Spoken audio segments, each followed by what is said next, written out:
really the most important thing in this video is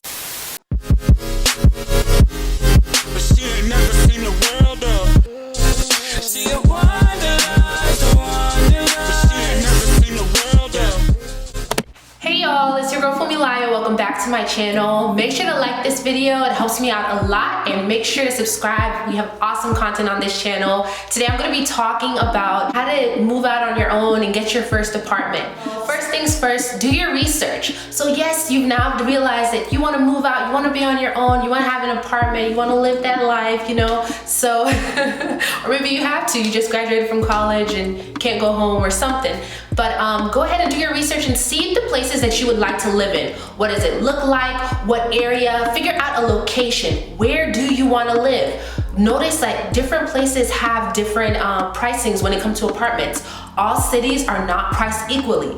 I say that living in one of the most expensive cities ever. It's crazy. Make sure that you choose a city that, you know what I mean? Well, you figure out what city you want and you choose a city that works with your budget. Speaking of which, you have to go ahead and establish your budget. Examine your finances. What can you actually afford? You have to go ahead and think ahead of time so you don't get kicked out or anything like that of the apartment. You don't want all that. You don't. Look, you don't want that. You don't want to get kicked out of your apartment because you cannot pay the rent. So you want to go ahead and make sure that you're looking at a place and you have enough money for a place that you can actually afford. With that in mind, once you've examined your finances and you see this is how much I can actually afford, right?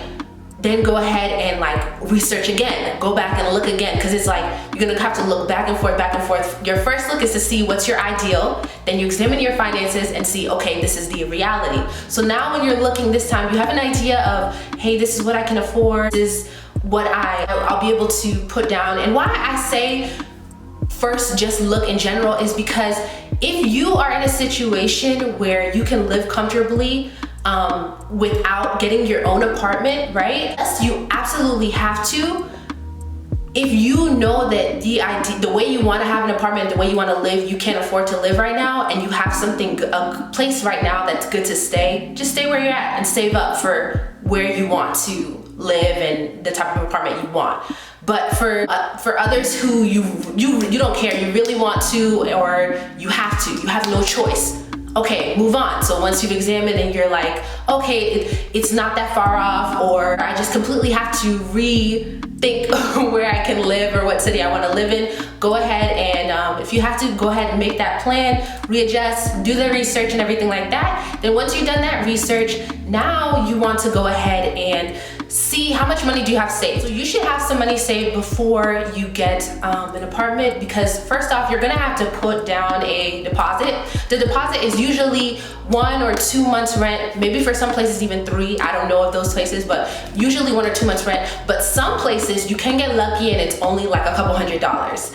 I didn't know about this until recently, but yeah, so that's pretty dope. You wanna go ahead and have that money saved because it's gonna require a deposit in order to get that apartment. When you're going in to get an apartment, they're also gonna run your credit. So you wanna make sure that your credit is good, okay? There's Credit Sesame, there's Credit Karma. Go ahead and check your credit. And I think you can even get a real official report. I think you're allowed to get at least 1 a year, I believe, for free. Go ahead and look into that, because I believe the Credit Sesame and Credit Karma, I don't know if it's as accurate as when you're officially getting an official report or whatever, but I use Credit Karma. That's what I use all the time. I have the app on my phone. But anyways, go ahead and check your credit. See, clean it up. What do you have on there that you can pay off real quick to get a higher credit score? Do you have anybody claiming collections on you? Go ahead and see where you're at credit-wise.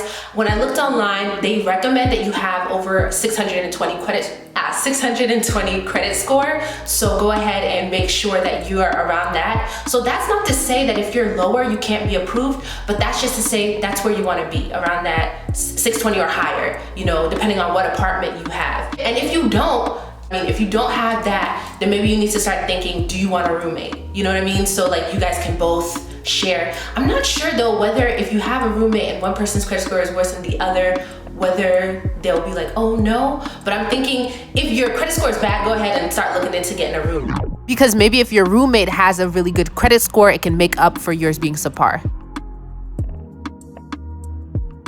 me making a video on how to get a roommate if you don't already know somebody that you can room with. And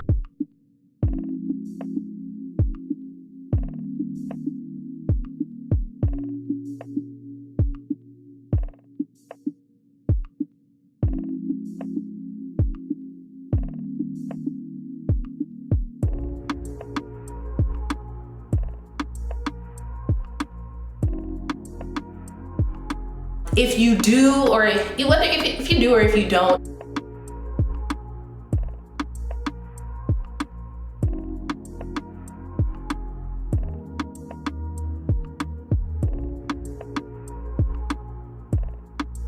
after that, visit the places that you like, you know, make sure that you get a feel for the place, because this is going to be your home. You want to make sure you're comfortable here. You want to make sure like you can deal with the people that are around. Like you want to make sure it's a safe, comfortable place for you. You want to scout out locations, like see, is it metro? Is it close to a metro, close to public transportation? Are you going to have a car? These are things that you really got to think about, because once you visited places, you want to establish another budget. Like go ahead and examine the finances again and just create like a simple budget of, if you lived in this place, what expenses would you have? You know what I mean? Would you have to pay extra on Ubers and Lyfts and Via or whatever have you, or would you have to like get a car, and then when you get a car, you're gonna need insurance, you know what I mean? And you're gonna have to pay for gas, so you gotta go ahead and map these things out.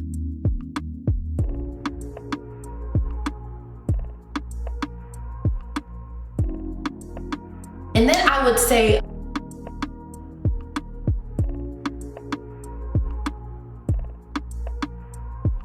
yes, you want to move out, you want to be on your own and everything like that.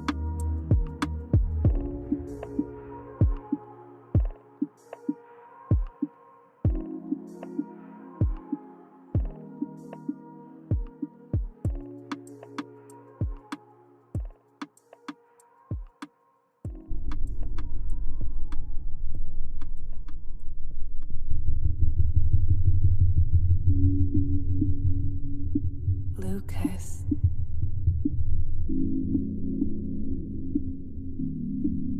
Yes, you want a comfortable home, but you also want to be at peace within the home, you know? So those are my tips on how to move out on your own and get your first apartment. Go ahead and comment down below good suggestions and